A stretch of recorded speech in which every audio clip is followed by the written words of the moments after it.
Hey, everybody. Thanks for joining us today. Another episode of the CX Experience with Cloudlinx. Very excited for today's guest today. We've got Todd Cotharin on the line from Community Workforce Management. Now, they're a very different type of organization than we've been having on lately because they're not the all-encompassing contact center as a service provider. What they are is a very particular piece of it in the WFM space that I've been very excited to look through, analyze the product, and see the product.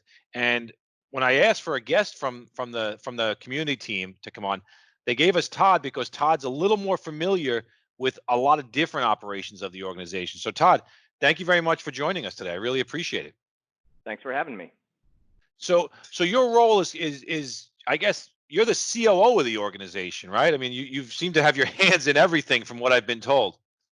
That's correct. I dabble in a little bit of everything. I oversee professional services, but really I'm kind of running the day-to-day operations. My roots are really on the product side. I kind of grew up as the product manager and worked closely with the engineering team in the early days of the product. But now I'm kind of overseeing a little bit of everything. Yeah, and it's interesting. It's an interesting product to kind of have your hands into everything for because you guys are not necessarily a household name, but you're filling the back end operations for a tremendous amount of the people that we've already spoken to in the contact center space. And also you're filling the needs of what I would imagine a tremendous overflow of opportunity right now for people that are all looking to work at home and trying to manage their agents. I mean, so before we get into that, let's just fill people in on really who Community WFM is. Like, who are you in the world of CCaaS services so people know who you guys are? Right. Well, we were founded in 2005, and so we've been around kind of a lot longer than that. Many of us have our roots in some of the earliest days of workforce management. So I worked for Cybernetics Systems International, who was one of the early pioneers in workforce management. We've got folks that were with TCS before they became Aspect and IEX before they now became NICE. And so we were really kind of on the ground floor of the industry and spent a number of years before starting Community as consultants in the space to both the vendors as well as the end customers in the area. And so we've seen a lot of the transition. We saw, the rise of Blue Pumpkin and become Verint and Telopti and all of these mergers and acquisitions, and really the products mature into what they've become now. So I think we like to think of ourselves organizationally as a WFM company first. And that's kind of really, where our roots are and sort of who we are. And that's kind of grounded in this idea that, everybody does workforce management. Workforce management, whether you have an automated tool or not, is kind of the policies and procedures of how every contact center is running their operations. And so when we talk to people who don't necessarily have a tool and they tell us, well, we don't do workforce management today, we'll ask, well, how do you, get a forecast today? How do you decide what your schedules are today? And they talk about, well, we do this and we use Excel and that, but we don't do workforce management. We say, Yeah, no, that is workforce management. that You is. do It's not workforce good, but management. you're doing it. Yeah. You just don't have a tool that really enables that environment. And so, that's kind of who we are at our core, is this workforce management consultancy. Not to say that product isn't important, because the product has been, Yeah. is really kind of our defining characteristic here. And our engineering team is enormously talented. And it's really been their ability to kind of bring our sensibilities to bear and to create a product that sort of speaks to that. And so we think it's been a tremendous marriage of both business process as well as software. I always So love. as I said, No, go go ahead. ahead. Go ahead. Well, so as I said, we were founded in 2005. I think, the other thing that people don't realize about us is that we are predominantly sold through channels. So as a workforce management company, we're not really a sales organization like you would think of it. We're much more focused on product and onboarding and those aspects than we are on sales. And then Community is sold through, a variety of different brands. So we OEM the product for a number of organizations. And so there's, a lot of folks out there that are using Community today that don't even think of it as Community. They think of it as, somebody else's WFM. Yeah, and to me that's one of the big reasons I wanted to have you on. Outside of the fact of the couple of names you mentioned before, because I always enjoy having conversation with someone that's been through the telecom ringer. When you mention some of the names you are, it's like the old telecom guys mentioning Focal and a couple of the other names that have been around for a while. You get the chance to have some of the pedigree as having cut your teeth earlier in the game and have seen it go through its transition. And I like the fact that you guys starting in 2005, you've seen it from really what was kind of almost like the tail end of everyone kind of getting their feet back together after the dot-com burst, to where online services as a service models came up. You guys were one of the earlier adopters of that technology for your service. So it's really nice to have a conversation with somebody that's been through it, not just a newbie on the block. Now, Yeah. the technology is a little bit different in how you're doing it. Why don't you tell me a little bit about how the technology is structured for you guys? What are you guys doing as a service for people here that's a little bit different than what they might expect from a WFM supplier? Well, from a technology standpoint, we have two products, and they're both built on the same platform. So we are a C# .NET architected IIS solution that sits on top of a SQL Server backend. And that's kind of the basics of the product and what it's built on. We don't have a whole lot of additional proprietary processes that are running on the server, so that makes our software extremely portable. Our front end is entirely HTML. We don't have any Java or legacy Flash or anything like that in there, so we'll run on just about anything. I mean, if you really wanted to, you could probably build a schedule on an Xbox, and that would work just fine because it's a browser environment there. Uh-huh. So the product is it's been a kind of web platform product from day one. So we haven't had to go through the transition of trying to webify and SaaSify our product because it's always natively been there. I do think we also had an advantage in that starting the product up a little bit later in the aughts instead of in the early 90s is we're not saddled with some of the design limitations that some of the other providers had, simply because of the horsepower that was available to a workforce management provider in 1990 versus Yeah, 2015. absolutely. And so that's made a big difference in how we could approach the product. Especially in some of especially for some of the distribution channels you're talking about when you go an OEM kind of model. These the CCaaS provider who powered by your platform.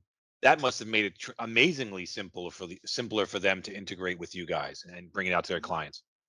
Yeah, very straightforward. I mean, as soon as Amazon Web Services started to emerge and Azure, people were immediately moving the product up into the cloud and to make it universally accessible to people without having to hit a VPN and all those things. And so it's been a very, very natural, simple transition for us to move into that kind of environment. And are you seeing particular markets that are working for you? Are you seeing particular industries or verticals that are saying, you know what, we just do a really good job with these guys, and this market we seem to have caught fire in that vertical. Are you seeing that, or is it kind of just universal? It's kind of universal, and what's been really advantageous for us is as people have aggressively moved their ACDs to the cloud and the rest of their communications infrastructure, everything that was attached to their old infrastructure was kind of thrown out.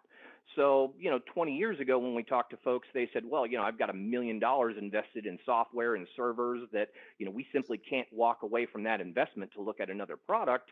And when they moved to the cloud, all that stuff got thrown away, and now it really gives new business out there an opportunity, to get in and show the advantage of the product. It's interesting you say that, because it always brings me to a question I like to ask right now. You start talking as a service type offerings right now and throwing out the boxes, and I'm very curious that if we go a year into the future and we look back, is this going to be that inflection point where as a service in the contact center starts to really significantly gobble up market share? Because I think in the as a service model for contact center as a whole, we're still sub 15% right now. And I look at the relationship that we had with kind of 9/11 and other situations when hosted VoIP was able to really gobble up market share to the point where they are now. But I'm curious in what your take is. If you look at that question, Do you think this has the opportunity, the pandemic that we're facing right now? Do you think we have the opportunity now to look back in a year and say this was really an inflection point for as a service models to really start quadrupling and multiplying how much they're getting? I think if you're, not expecting that to happen, you're going to be in for a big surprise. We've already started to see the transition. 5 years ago, it seemed like the CCaaS were just bringing, 25 seat opportunities and much smaller contact centers, and it didn't feel like a lot of big organizations were ready to kind of jump into that cloud infrastructure. Yeah. And over the last 2 years, we've seen a complete change in that now, where we're routinely seeing multi-thousand seat, contact centers moving over to the platform. And if you're one of those folks who did not already, move to the cloud and are now struggling in this, COVID environment, then that will be your first order of business as soon as things do normalize. Yeah, I had a great conversation with John Lynch of Serenova the other day, and Mhm. I think he coined the phrase with me is like, this is potentially the largest case study for the entirety of a contact center going to a work at home environment that you could possibly ask for, right? This is possibly the biggest one you could look at. I completely agree with that, and not even just contact center. I think everything, and I expect when we come out of this on the backside, there will be things that change that never go back to the way they were previously. I'm not getting on a train. I'll tell you that. It's going to be a long time before I live in New York, and it's going to take a while for me to get back on a train to where I feel comfortable with that. Until I think Mario Cuomo is doing a good job of kind of laying out when the end of this issue is. That's 18 months out. Let's get a vaccine. But until then, man, I'm not messing around with public transportation. It's gonna do wonders for my home life here. I'm gonna stay home all the time. But I agree with you. Things just won't go back to the way they were. And if you look at contact centers in particular, they're talking about, what was the profile of a contact center seat? That guy had a small cube, maybe 3.5 by 4 feet or something like that they were working in. And that was where they were, and they were packed into a center. And now they're talking about you need 6, 7, 8 feet between you. That's going to be a massive shift in just real estate costs. I mean, if you're a contact center saying I got 100 people into this space, you got 100 people into that space. And now you can get, if you do some quick math, and you're talking about 17 people into that space now, 18 people. That's crazy. If we can have more people working from home, it's good for everyone. It's good for, the business who supports the contact center. As you said, lower real estate costs. I can spread my people out a little bit more for folks that don't necessarily have a suitable environment for working at home. But for those people who work at home, it's a work-life benefit to be able to, not have that commute that they have every day. We're probably taking cars off the road, freeing up more public transportation. So it's good for everyone, I think, to be able to do more work from home. I do think, it's not perfect in every scenario. Yeah. I still think when, we're training a customer, there's nothing that beats being able to look them in the eye to see, have I got the deer in the headlights look, or are they really absorbing this content? And Yeah. and so it's hard to do that sometimes over a Zoom meeting or a Teams meeting, but we'll see how that works. Yeah, it's interesting when you look at this now. I mean, I've almost subconsciously shifted from calls that used to always be audio calls, and now they're almost entirely video because people are craving that contact. But I agree with you. I live in that world of going to see people, having face-to-face interactions. That's where I kind of enjoy that aspect of our job is getting out there and meeting the teams, and that's why contact center has always been so exciting for us. Do you see the WFM tool being, I mean, it's an obvious question. Let me rephrase it a little better here for you. But I would think that you would look at work from home tools, I'm sorry, workforce management tools being more critical right now in a pandemic than probably ever before. Well, what do you think about the tools or the enablement you're giving managers right now for when they're all distributed like this? Yeah, I think it's huge, and part of the community platform is that we put a real emphasis on communicating with agents, and so we've always supported multiple different avenues to communicate. So whether it's a Skype notification or a mobile phone application notification, SMS text messaging, email. So we've always had this real high value in terms of communicating to the entire workforce. And so now, in this world, it's more important to ever to be able to communicate easily and effectively with my agents if I can't see them sitting right there in front of me. So talk to me a little bit about that, because you're not just looking at this tool as, or a manager shouldn't just look at your tool as something that says, hey, I can schedule my people, I can make sure I've got everyone staffed appropriately, I can do adherence, blah, blah, blah, blah, blah. But now I can actually reach out and touch my agents. I can have a more of a social aspect to the tool. Is that what you're saying? I want to make sure I dive into that a little bit. Yeah, yeah, absolutely. So, we've always put a premium on the idea that the best forecast and schedule, the best plan in the world doesn't do you any good if it's only, two guys in the back room that are working on it and they're the only ones who ever see the plan.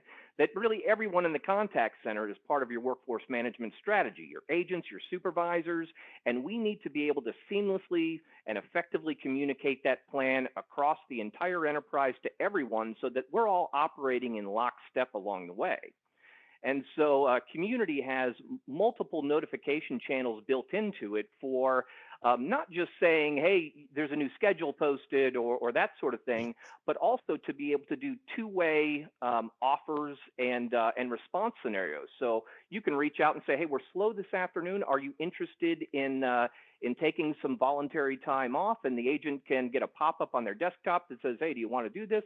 Click accept. It comes back into the product, automatically updates the schedule, notifies their supervisor. So we're kind of taking care of all that communication for everybody along the way, and using that channel instead of I'm old enough that I was doing this on clipboard and SneakerNet, walking around trying to sign people up for things.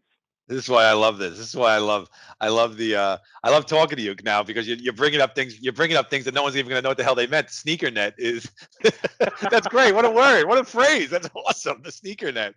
Are you ready? Are you bored? You got the clipboard out and you're rolling. I mentioned when I first started the sales team, I mentioned the tickler file to one of my sales reps, and she looked at me. She was like, "What are you talking about?" It's like, that's a creepy word. I was like, it's the tickler file. You put that back, reach out to them in 12 months. She was like, I don't even want to talk to you anymore. These terms are great. They really are. But it's something that you look at, right? I mean, you've got some effectiveness built into the tool for a manager to be able to run a distributed workforce, not just get their people going. Are you looking at producing any reports, or are you having any reports that are showing agent engagement or agent productivity right now in this kind of a situation, where I would imagine when they're all in a contact center and they're all together, you can kind of get a good contact center manager will look at it and go, you know what? I got a good feel for what's going on now. I hear people. I'm walking around. I trust the tool, but I got a good feel. I'm here. I see it. Now that's gone. I mean, do you guys have any interesting reports or capabilities so that you can gauge and measure engagement levels?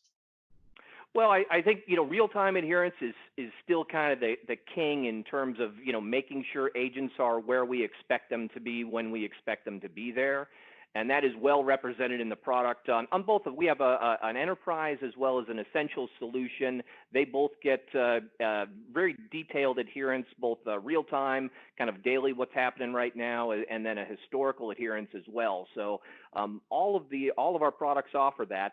I think that's still kind of the key metric. If I can't see you sitting in front of me, I need to be able to make sure that you're actually where you need to be. And it's funny, I think if you're a large organization, like our customers that are big BPOs, and they might have two buildings and people scattered on multiple floors, this is a little bit easier for them because they're not used to that look and feel as that you referenced. If I've got 50 agents and we're all in one room and I'm standing there at the floor at the command center, I can kind of look out and almost sense when something's going on, because Yeah. I can see my agents and their responses, and they start looking at me. I know maybe there's something up with the phone system or something along those lines. So you kind of have that feel for it. But when you get to a certain size, you lose that feel a little bit because you just can't see everybody. They're not all right in front of you from a seating standpoint. And so those customers have always sort of relied on these tools a little bit more to make sure people are where we expect them to be. Yeah, and I find it interesting too. You mentioned mobile applications before too, and that's my hand gesture for mobile, I guess. Just for those who don't know what that is. I like the mobile application portion of it. I like that if I'm stuck on a train or if I'm stuck in a bus and I can't get to the office, I can click into the mobile application and start communicating with the manager, so I know what's going on. Because That's an important aspect to it in today's market, especially when retention rates are pretty low in contact centers. That enables people to avoid miscommunication and misunderstanding. That's you want tell me a little bit about how functional the mobile app is because I find it interesting. We actually have a piece of functionality. We refer to it as ASAM, which is our automated schedule attendance monitor. And the idea behind ASAM is really making sure that our agents are showing up like we expect them to. So if we think back to, the roots of WFM, we had the old check-in roster where I was literally checking off a sheet. Okay, Todd's here and Frank's here and Daryl's here and Steve's here, and making sure everyone checked in. Now we do all that digitally. So the system will show you how many people are supposed to arrive. It compares against their adherence to make sure that they've shown up. If for some reason they're having trouble, if they're late coming in, I've got a flat tire, whatever, the mobile application is connected to the ASAM module. So they can literally press and hold an icon and say, I'm going to be 20 minutes late. I've got a flat tire, and notify the contact center, ahead of time that they're going to be tardy coming in, or also, call in sick right from the remote app, so that we're not thinking of this as being a no show, or my agent has abandoned their shift today. And so it makes it really easy to keep track of all that. And the mobile app is kind of the key for that piece. And that works really well, especially when you start talking multimedia type stuff. When as you get more and more into omnichannel and you get more and more into the adherence across these channels, some of these CCaaS providers they're very expensive to maintain omnichannel reps. So if you're expected to be on chat that morning and you're paying for that license and that guy's sitting there, or that gal's sitting there, or you're expected to be on SMS or whatever it is, and you're not there, you really screw up adherence. You really screw up productivity for that day. That's an expectation for you to be there. This will allow a tighter adherence to those rules. And does it automatically, if I'm that rep and I say, hey, I'm stuck on the bus or I got the flat tire, I'm going to be late. Does it do something so that I can, as the manager, I can automatically pull in the next closest person, or do I just get an alert saying, hey, Joe's late. By the way, he was on SMS there. He was on chat today. Yeah, it's going to notify everyone kind of in the pipeline that, Todd's running late. He's, got a situation. When I eventually do show up, if I say I think I'm going to be about 30 minutes late, and maybe it takes me 27 minutes to get there and into my chair, the system will then automatically say, well, we put in a late for Todd for 30 minutes because that's what he told us, but we can see now that he's checked in at 27 minutes, so I'm going to go ahead and shrink that tardy automatically so that we're not penalizing him for time that he didn't really take. Well, that's huge too, especially from an engagement model. I mean, you get an hourly employee potentially who's sitting there, and every bit counts. Especially now, coming back from this, every bit counts. Those minutes and those ticks and ties up into some valuable time for keeping the agent who's really your partner engaged with what you're doing right now. I mean, I think there's been a big shift in the contact center. I think in keeping the reps really engaged and empowered, and not looking at them as a resource that is expensive for you, but looking at them as a resource that's a revenue generator for you. That's actually a marketing generator for you, and that's you got to keep these people happy. That creates problems if they're looking at this as you're chiseling them down for every nickel and dime.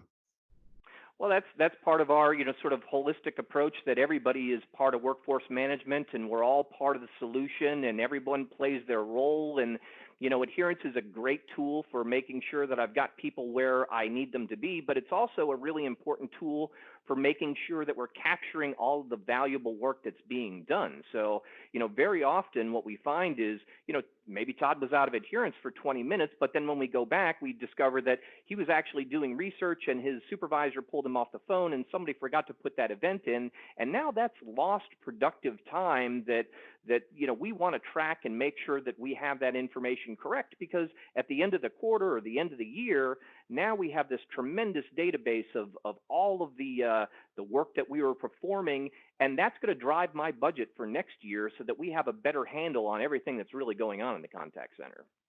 And that's a challenge across the board, I see. Now, as you build modules like that and you build enhancements like that, and I know you said a lot of people are kind of white labeling the platform, and you've got some Mhm. probably some pre-built integrations that I'd love to hear who you're kind of already integrated with. That'd be cool to talk about a little bit. But I mean, what do you see for the content for the WFM manager, which is a specific title for a lot of organizations, specifically just managing WFM. But what do you see as some of the challenges in the industry that you guys are trying to solve on that front? Because what you just mentioned is a particular one. I'd love to hear what you guys are looking at in the industry going, you know what, we got to tackle that. We got to fix that.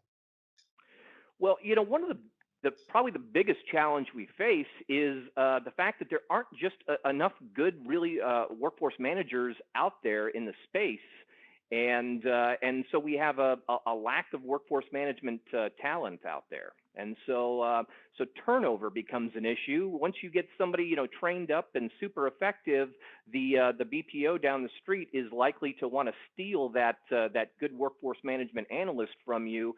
And so there is, it's a constant issue with turnover in the space and retraining and trying to get people up to speed. Um, Interestingly, I think it was last year or maybe the year before that, I was at the Society for Workforce Planning Professionals annual conference in Nashville. And I was sitting on a panel, and there was about 150, maybe 200 people in the room.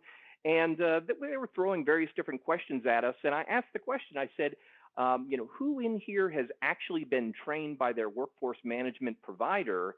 And not a single person in the room raised their hand.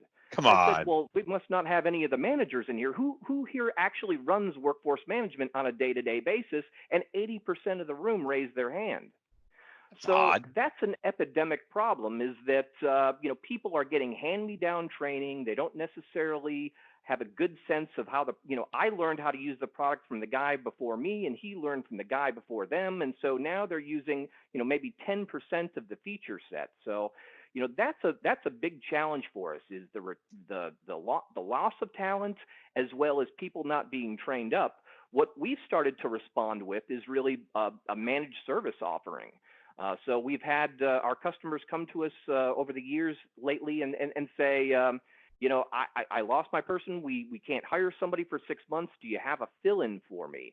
Or we're not necessarily certain we want to immediately go out and try to find a workforce manager. Can you just run the application for us? And so we've started providing, managed services to address that need. If we don't have a lot of WFM talent, and a lot of contact centers just pop up out of the blue. I remember when cellular was early, and everybody had their kind of own cellular provider in their city, and you'd talk to those folks, and the guy running the contact center was the one of 14 people. They said, you're the best sales guys we have, so we're going to put you in charge of the contact center. And here he is with 150 people and has no idea how to run a contact No center. idea what's going You know, on. right? So it's nice to bring someone in, bring in a resource that can hit the ground running immediately, understands workforce management process and procedure, that can get you kicked off and pointed in the right direction as an organization until you have an opportunity to recruit the right talent and bring that in. And so, managed services is something we expect to be more and more a part of our offering. Do you look at managed services as something to fill a gap for people during a transition, or do you want to take that responsibility on for them? Just say, listen, don't worry about it. You've got 400 agents.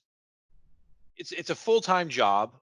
Put that towards QM. Let us do your WFM management. Are you looking at that as a standalone product for the duration of the existence of your relationship with that supplier, or do you want just to be a stopgap? I think it can be both. I think it can be a stopgap, kind of a quick start service to help us get steeped in workforce management understanding. It can be a temporary solution because we lost our person unexpectedly and Yeah. we have a hiring freeze. We can't recruit for a while, or you know what, we don't even want to deal with it. You guys just handle it for us. No, I like that. I like that. And it's conversational to say to them, listen, you have these people. It's just a natural progression to go forward with us. Look at this as a managed service. Get us on board. We'll fill it in. We'll teach you best practices, which I can imagine best setting up best practices is probably tremendous for you. You're coming in saying, listen, this is how you do it right. So you don't have to know you don't have to research what you don't know. Let us figure it out. We'll get you started so that when you do hire somebody, that person is going to be coming along with our training, our model, our way of doing business. And you don't have to worry about them just kind of doing what sounded like, I get a kick out of it too. It sounded like an old PBX story where 90% of the people use 5% of the features, Right. your tool now is saying, hey, let's get you in here. Let's get you adhering to our rules. Let's get you adhering to our best practices. this place will be humming like this place will be purring by the time you're up to speed. That's great. It's a great offer. Well, you don't know what you don't know, and so it's difficult for people to ramp up and be successful. We try to make the tools as easy to understand as we possibly can, but people have complex environments, and it's not necessarily an easy equation to solve in every case. And so that we feel like that kind of brings us back around to our core competency, which is we want to be a WFM company, not just a software company.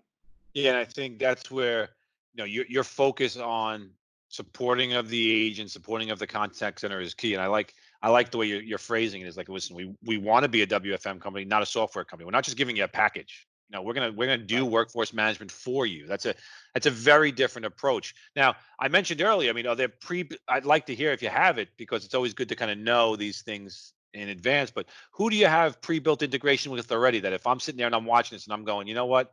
I've got XYZ CCaaS provider, I can leverage these guys. Or are you just saying, hey, we're open API to connect to anybody?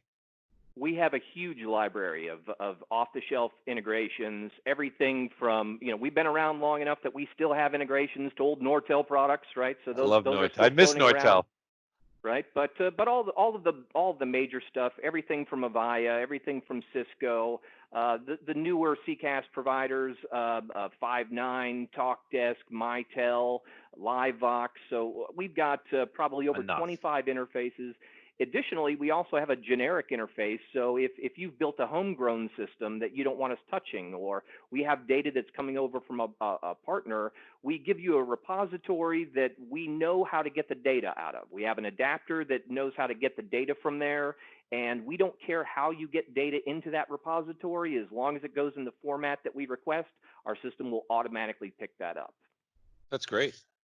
That's And we great. think we have a better approach to data collection than what you've probably seen from some of the legacy systems, right? Going back, to 1989 when we were doing it, there was a printer buffer, and we were sending printed reports down a line to the printer buffer and parsing them out. That evolved eventually to people FTPing the reports. Right? If you're a nice customer, you go get the Avaya reports and they load them up on your CMS and FTP those over. We don't use any of those methodologies. What we really do is with virtually every system we integrate with, we go right to the database or right to the API. And that gives us a huge advantage. So if I have, your run-of-the-mill, Cisco enterprise system there, UCCE, I go right to the database. I'm able to import queues. I'm able to import agents. I'm also able to import as much history as they might have sitting out there. And we can custom tailor that data integration. So you can tell us that, well, these queues right here, they do something funny with their hold time, and we don't want that hold time to be, worked into our talk time calculations. So we're able to go in and do a custom query for just specific queues and go in and tailor the data collection on a queue by queue basis for those customers. And so it makes for a really resilient integration there. The experience for a customer, if I'm going to add a queue, is I literally go over, import the queue. It comes in the next 15-minute interval. The system will collect data for it, and you're ready to pin that to an activity for forecasting and scheduling. So there's no call to the support desk. There's no charge for this, and that's kind of universal across our interfaces. That's great. I mean, listen, Yeah, ease of use is key. I mean, ease of use is key. If it's not simple, if it's not integratable, and I think that's one of the reasons you and I talked before we started the show. You start talking about a company like Zoom, like that's just taking off because it's just easy. People just like it. right. It's easy, and that's what you have to be, especially to a WFM manager who says it's better just to be. I'd rather have a simpler tool that makes sense for me and it seems like you have all the bells and whistles. I don't want to downplay all the bells and whistles you have, but the ease of use is what's going to make what's going to make or break a product.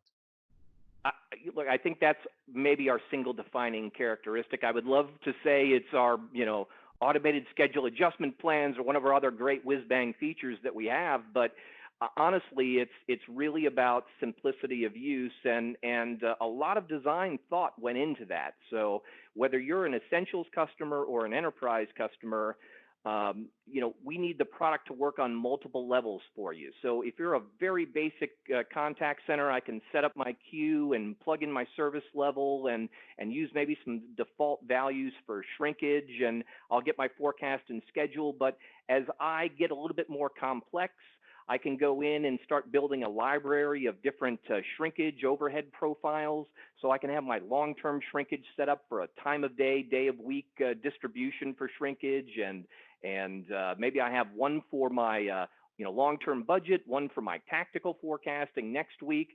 I can do that on a queue by queue basis. I can do it for the entire center. So the product kind of works in layers. It's very simple on the surface to kind of get people started with it.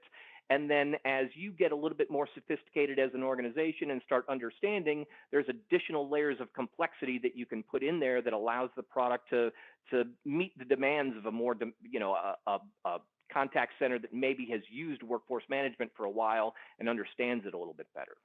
Now, what do you have? What do you have on the horizon for people? What do you have? If you said to me, "Hey, you know what? I've got a development cycle of 16 months or 12 months. What's next for you guys? Where are you taking this product?" Well, I think there's going to be more communications channels. We're going to be adding integration to Microsoft Teams, since that seems to be kind of ubiquitous now. It's taken the place of Skype for Business. So Yeah. that'll be a communications channel, which is nice. It allows you to communicate with the agent even if they don't have the browser open. So I can still get to them and notify them. A lot of contact centers, you can't have your mobile phone sitting on your desk if we have PCI compliance. And so we need to be able to communicate with them even if they haven't opened the browser up. So I think additional channels there. We're going to add vacation bidding, which is not that exciting, but if you're a contact center who does It's important. multi-round vacation bidding, right, it's something that you want to have in there. I think what I'm kind of most excited about as a WFM nerd is a new shrinkage planning module that we're creating that allows you to very easily go in and say, all right, I want to look at last quarter's data for my customer service queues, and here are the types of work that we want to focus on for shrinkage, and it will automatically build these time of day, day of week models, and you can save and store all that stuff so that it makes creating really accurate shrinkage for whether you want to do it at a site level or a queue level or however you want to do it. It allows you to build that stuff very, very easily without having to drop out to a spreadsheet or something like that. No, it's a great feature to be building for people. It's super functional for people just to have that capability right there in the system. How soon do you think you're go to market with that? You're generally Uh, it, available. It'll probably be the end of this year. We're, with everything that's been going on, we might be slightly delayed What's on our going on? build. Is there It may something? Is be, there something going on right now? I don't even know what you're talking yeah, about. flattening the curve. So we're so that will we think it's going to be Q4, Q1 of next year that we'll have that available, and some other nifty features, right? Our ASAP is that offer and response framework that we have in the system that allows you to do that for overtime and new shifts and voluntary time off and those sort of things. We'll build a coaching planner in there as well. So what's a very common thing that every contact center does is you need to spend 30 minutes with your supervisor once a month going over all your statistics and your quality scores and all those things. And if you've got a lot of agents, that's a real pain to try to manually schedule. And so we're going to build a tool that makes that very quick and easy for people. So a coaching section for agent development, there'll be a section in there for agent development to say, you need this level of training, you need this level of one-on-one time. You'll be able to build that in, so that's also scheduled too. So it's almost like an HR function for them.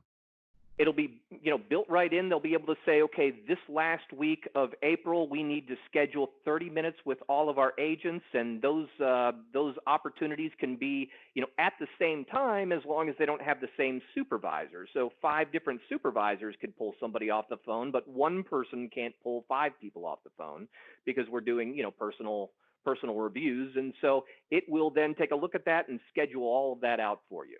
That's fantastic. That's Yeah, I think fantastic. that it'll be a big time saver for people. No, I mean, listen, you get managers out there.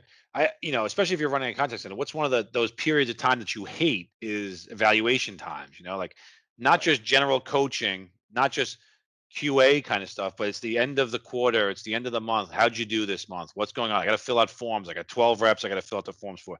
This allows me to schedule that out and paste that. That's fantastic. A manager must love that tool, or is gonna love that tool. It's kind of a common core, kind of a common thread for us, really, is we're always trying to automate some of the more painful processes. Our scheduled bidding is very thorough, and it's completely automated from end to end. So I hear people talk about scheduled bidding, and I say, well, tell me, what's your bidding process? And they say, well, we print out blank shifts and then pass them around to our agents, and they rank them. That's not really automated scheduled bidding, in my opinion. That is, we created some blank schedules. There's still a lot of manual work there where, what we're delivering to agents are, here are all the shifts that are available. They're color coded based upon your probability of being able to hold that shift based upon your ranking and the selections of your peers. And so it really gives the agents a good idea of what they're going to get as a result of that bid. And then when it goes back into the workforce managers, when the bid is completed, it's fully automated on that end. So it's one button to zip that up and assign all the schedules. Another button creates all of those schedule templates and automatically assigns them to the agents. And there is literally no manual intervention there at all. That's fantastic. Yeah, so it's I think that's going to be a big focus for us down the road is continuing to try to automate some of those manual pain points that people have. Hey, I mean, you basically have your development road track just by people complaining, I can't do this. Right. What's the problem? Okay, great. Let's get it onto the roadmap. And you guys are nimble enough to get that done. I mean, and not to have to say, listen, we can't prioritize something over something else because somebody wants it. I mean, there's a benefit to what you're doing because you're nimble. You're able to do what you need to do for a client and get it done faster. And we have to be disciplined on the engineering side to make sure that we do that in the right way. It's really important for us whenever we introduce a new feature that it's really mainstream in the product and utilizes all the other things that the product does, so that it's not like some odd bolt-on that sort of sits next to the product that is loosely integrated with it. Early on, you used to see that with some of the product features. It was these add-ons really felt like an add-on, and we want to make sure that any new features we add are very streamlined and fit very nicely and tightly into the product. And everything you've done, and this might correct me wrong, everything you've done is started with the core product. You guys have built it from the ground up. There's not a lot of Frankenstein kind of creations here. I mean, this is built in and natively to you. All the development's done by you. You're not buying and piecemealing products together. We look at one platform, one product, all through you. Absolutely. The same principal architect is working on it today that wrote the first line of code. Really? Yes. Poor guy.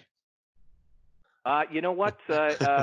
He really is the magic. He's the one that takes the ideas and translates. It's really about getting the UI right so that it makes sense to those novice 100%. customers, and that is unfortunately or fortunately, if you're a numbers nerd like me, I'd love for them to be excited about the algorithms. But frankly, when we do the demos, people are really excited about the look and feel, and this makes sense to me, and this looks like a tool that I can use. Yeah, some of the biggest complaints I've heard about WFM tools, QA tools, just tools in general, is that they're so menu driven. They're so difficult to manage. I've got to find my way around. I want to run a report. I've got to do this, that, and the other thing. I can't, or if I want to just have a one-click report, it takes me 75 steps up front to get to the one-click report. It's just very Yep. frustrating. And when I took a couple demos of your product, it did seem simple. It seemed almost elegant. I hate the word, but it seemed almost elegant for people to be doing it with you guys. Well, I appreciate it. A lot of thought goes into trying to make it look that way. All right, well, how do I get to you guys? I mean, are you in kind of you mentioned TalkDesk, for example. Are you in their app store, App Connect store? Is it that easy to get to you guys? It will be. I don't know if we're live in the App Store at the moment, but that'll be a way to get to them. You can always come to CommunityWFM.com, and you can contact us directly, and we can point you to the correct partner in that circumstance, or through any of our partner channels that are out there. All right, cool. Yeah, it's great. Yeah, we signed up with you guys. as a partner on the channel maybe about a couple months ago. And it's been good so Hmm. far. We brought you into a couple places. I've yet to have somebody come back and say, not the right thing for us. I've had nothing but universal appeal for the product, so that's really been exciting for us. Todd, you look at the time. I've gobbled up a lot of your time already, so I mean, I'm very curious to see. Um, we're in the pandemic. Any advice for WFM managers right now? Any best practices to say, listen, make sure you're doing this because your agent retention rate is now more important than ever. Give us some advice for these people. I don't think it's as much on the WFM side as it is because managing you as an agent, whether I can see you or not, you could be on the second floor, and I may have very little personal interaction with you. Sure. And so whether you're at home or upstairs on the second floor doesn't matter to me. I still think at the end of the day, it's really about quality interactions, and that's what's going to drive customer service. And so I would tell contact centers to be more than ever focused on call quality and quality interactions with my customers because I still think I think that's the place that it will be a little bit easier for there to be some slippage. Adherence lets me know whether you're sitting there or not, but it doesn't necessarily focus on what you're saying and whether or not that's a quality interaction with the customer. Yeah, so you go back to you're a part of the train of thought of I don't care how long you're on the phone with that client. Have a phenomenal experience. Make them an advocate for me. Right. First call resolution. I called, XYZ Bank, and I could tell that the agent was working from home because I heard a dog bark in the background. But you know what? They handled my problem, like a pro, and it didn't matter to me that they were sitting at home. Yeah, so go easy on your people, especially right now. Don't worry so hard. Don't worry so much about it. Now, I'm wondering if you'll think, and again, I like the 6 month out question because we're in an unprecedented time here. So I always do like to, I'm going to keep you for a couple more minutes here. Do you think when we look out 6 months out from now, we look back, do you think there's going to be a massive increase in voice communication? Do you think there's going to be a massive increase in SMS or online communication? I'm curious to see where you think the shift will be to people right now. Chat continues to gain ground. People like chat. The last time we looked at some survey data, chat was the second most preferred channel for people to interact on, Mm. and so we think that is going to continue to be a driver. But I also think that we're going to see people wholesale swapping out ACD platforms here to move to the cloud if they haven't done so already. And Yeah. that's probably going to help facilitate more and more of these channels as they're, maybe moving to a UCaaS provider that has more of that available natively. Yeah, we just launched a survey online to the contact center community, kind of to gauge premises and CCaaS readiness and the state of readiness for contact centers to see how they did during this. I'm very curious to see what comes back to us, especially from how quick some states went to it. I mean, I had Pennsylvania; they got a call, and they basically announced on Friday that come Monday they're locked down. These premises-based systems had to adapt quick. So I'm with you on Right. that front. Well, listen, Todd, I really appreciate it, man. This has been great. I don't know if there's anything you want to close with or anything you want to think about, but this has been wonderful. So I appreciate your time. Hey, I thoroughly enjoyed it, and look forward to maybe 6 months down the road we'll revisit this and see where we're at. I do, and I got to get myself one of those community shirts there. I know, I'm a t-shirt guy. If you when the t-shirt line comes out, you got to hook me up. We'll make sure we'll take care of you. Don't worry. I'll make sure I edit you well. Then you'll look good. All Well, right. listen, Todd, thanks, man. I appreciate it, everybody. Thanks for participating and thanks for listening today. Todd, been great, man. Thanks. Stay safe. I'll Thank talk you. to you. You as well, man. Be safe. Thanks. Bye bye.